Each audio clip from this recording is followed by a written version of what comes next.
Hello everyone. So let us discuss about left recursion and removing the left recursion in this video.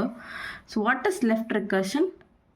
That is, the tree will grow on the left side, which is called left recursion. That is, see that in this production, the left hand side variable and the first element in the right hand side variable will be same. That is, when you expand this in a tree format, no, a tends to a alpha. This a, I'm replacing this a with again a alpha. Again, on the left hand side you have the non-terminal, so you have to expand this. Again you have the same non-terminal on left hand side, you will have same expansion. This will go like this. So and you can see that left hand side of the tree is getting expanded and right hand side it is ending with all terminals. Okay, such case is called left recursion. Simply you can find if there is a left recursion or not by seeing the grammar itself. That is, you can see this element and first element of right side, these two elements, if it is same, then yes, it is having left recursion. So இதை வந்து எப்படி left ரிகர்ஷனை remove பண்ணலாம் அப்படின்னா, you have two rules. So in general it is just only one rule. இது அப்படியே n number of எலிமெண்ட்ஸ்க்கு there expanding, that's all is second rule about. So first rule என்ன அப்படின்னா, இந்த ஃபார்மேட்டில் தான் என்னோட ரூல் இருக்குது. a tends to a alpha, அதாவது இந்த எலிமெண்ட்டும் ஃபர்ஸ்ட் இருக்க எலிமெண்ட்டும் ஒரே மாதிரி இருக்குது. இப்போது இதில் லெஃப்ட் ரிகர்ஷன் இருக்குது, கூடவே ஸ்லாஷ் பீட்டா அப்படின்னா இது எப்படி எழுதலாம், a டென்ஸ் டு a ஆல்ஃபான்னு ஒரு ரூல் இருக்குது, தென் a டென்ஸ் டு பீட்டான்னு ஒரு ரூல் இருக்குது. இந்த மாதிரி ஒரு ரூல் இருக்குது அப்படின்னா இங்கே லெஃப்ட் ரிகர்ஷன் இருக்குது. ஸோ இந்த கேஸில் இதை ரிமூவ் பண்ணுறதுக்கு என்ன பண்ணலாம், இந்த ஈக்குவேஷனை இந்த ப்ரொடக்ஷனை இந்த மாதிரி செட் ஆஃப் டூ ப்ரொடக்ஷன்ஸாக மாற்றி எழுதுகிறோம். This is the rule. இப்படி இருந்ததுன்னா இதில் லெஃப்ட் ரிகர்ஷனை ரிமூவ் பண்ணுறதுக்கு இந்த மாதிரி நம்ம மாற்றி எழுதணும்.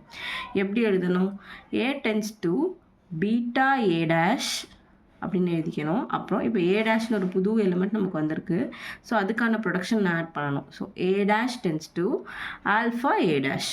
இப்போது ஸ்லாஷ் எப்சிலானும் சேர்த்துக்கணும்.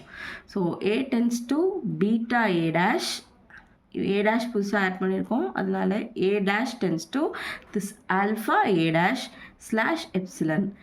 இது இந்த மாதிரி மாற்றிட்டோம். இந்த ஈக்குவேஷனை இந்த ப்ரொடக்ஷனை இந்த மாதிரி ப்ரொடக்ஷன்ஸாக மாற்றிட்டோம். இப்போ இதில் செக் பண்ணுங்கள், a டென்ஸ் டு a இருக்கா இல்லை, a dash tense to a dash அப்படி இருக்கா இல்லை. ஸோ இது லெஃப்ட் ரிகர்ஷன் ரிமூவ் பண்ணி வந்த ரிசல்டன்ட் ப்ரொடக்ஷன்ஸ்.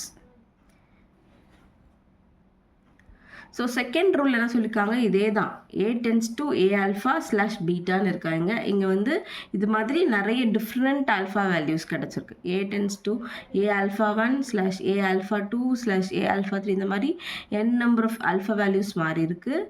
அதே மாதிரி அதுக்கு ஈக்குவலண்ட்டான n number of beta 1 beta 2 beta n வரைக்கும் இருக்குது. அப்படி இருந்தால் எப்படி எழுதணும், இதே தான், a டென்ஸ் டு ஃபஸ்ட் ஒன்னுக்கு தனியாக, ஃபஸ்ட் ஒனுக்கு a ஆல்ஃபா 1 பீட்டா 1 இந்த காம்பினேஷனில் இதே ஃபார்மேட்டுக்கு எழுதணும். அதே மாதிரி அடுத்து a ஆல்ஃபா 2 பீட்டா 2க்கு இதே காம்பினேஷனில் எழுதணும். அப்படி எழுதுனா என்ன வரும், ஃபஸ்ட் a ஆல்ஃபா 1 பீட்டா 1 அப்படி எடுத்துக்கிட்டோன்னா என்ன எப்படி எழுதணும், beta 1 a dash, a dash tends to alpha 1 a dash அப்படி எழுதணுமா.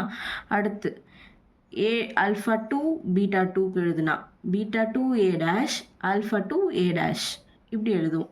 ஸோ இது மாதிரி n எலிமெண்ட்ஸ்க்கும் இதே தான் ரிப்பீட் ஆகும். அதுதான் second rule. So second rule இது மாதிரி எக்ஸ்பேண்ட் பண்ணி எழுதிக்கோங்க ஃபார் ரூல் பர்பஸ்க்கு. பட் இது மட்டும் அண்டர்ஸ்டாண்ட் ஆச்சுன்னா போதும். So let us see an example for removing the left recursion. So in the grammar, let us take this grammar. இதில் left recursion இருக்கா அப்படின்னு பார்த்தோன்னா, first rule e tends to e plus t slash t அப்படிங்கிறது first rule.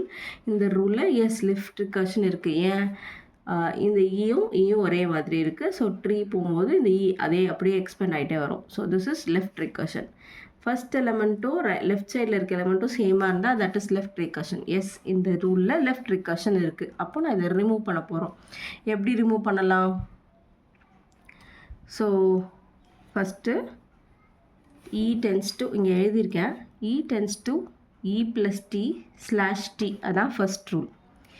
இது left recursion ஃபார்மேட்டில் இருக்குது. அதாவது அதுக்கான ஃபார்மேட் என்ன, A tends to A alpha / beta இந்த ஃபார்மேட்டில் இருக்குது.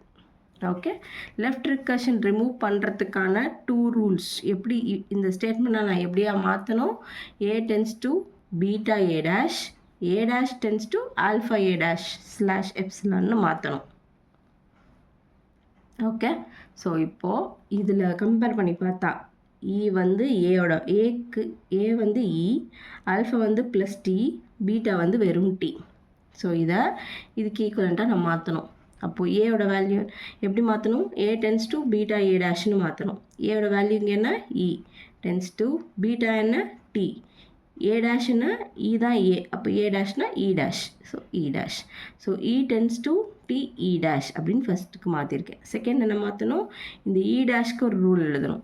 So E dash tends to ஆல்ஃபாவோட வேல்யூ என்ன +T, so +T A dash, அப்போது E டேஷ். ஸோ இப்படி மாற்றி எழுதியிருக்கோம் ஃபஸ்ட் ரூலை. அகெயின் செகண்ட் ரூலுக்கு அதே மாதிரி மாற்றுவோம். செகண்ட் ரூல் என்ன இருக்குது, T tends to T star F / Fன்னு இருக்குது. ஸோ இதுவும் first element and left side element ரெண்டும் ஒரே மாதிரி இருக்குது. தென் லெஃப்ட் ரிகர்ஷன் இருக்குது. அப்போது இது எப்படி மாற்றணும், என்ன ஃபார்மேட்டில் இருக்குது, A tends to A alpha / பீட்டாங்கிற ஃபார்மேட்டில் இருக்குது. அப்போது இது ரெண்டும் ஆல்ஃபா, Tங்கிறது தான் A, Fங்கிறது பீட்டா. ஓகே, ஸோ இப்போ நான் எப்படி மாற்றணும், A tends to beta A dash அப்படின்னு மாற்றணும். அப்புறம் A dash tends to alpha A dash / epsilonன்னு மாற்றணும். ஸோ இப்போது let us compare with the equation. இப்போ எப்படி இருக்குது, A tends to beta A டேஷ்னு மாற்றணும். ஏயோட வேல்யூ என்னங்க T, அப்போது T tends to பீட்டா என்ன F A டேஷ், ஏயோட மேலே டேஷ் போட்டுக்கணும். அப்போ ஏயோட value T, so F T dash. ஓகேவா, அடுத்து A dash tends to alpha A டேஷ்னு மாற்றணும். அப்போ A டேஷ்னா இந்த T dash, so T dash tends to alpha என்ன ஸ்டார் எஃப்ங்கிறது தான் ஆல்ஃபா, ஸ்டாரும் எஃப்பும் சேர்த்து தான் ஆல்ஃபா. அப்போ ஸ்டார் எஃப் A டேஷுங்கிறது again T dash / epsilon. So இந்த T tends to T star F அப்படிங்க /F இந்த ஈக்குவேஷன் எப்படி மாறி இருக்குன்னா, T tends to F T dash tends to star F T dash / epsilonன்னு மாறி இருக்கு. Okay, so next third equation, லாஸ்ட்டாக இருக்க ஈக்குவேஷன் பாருங்கள்.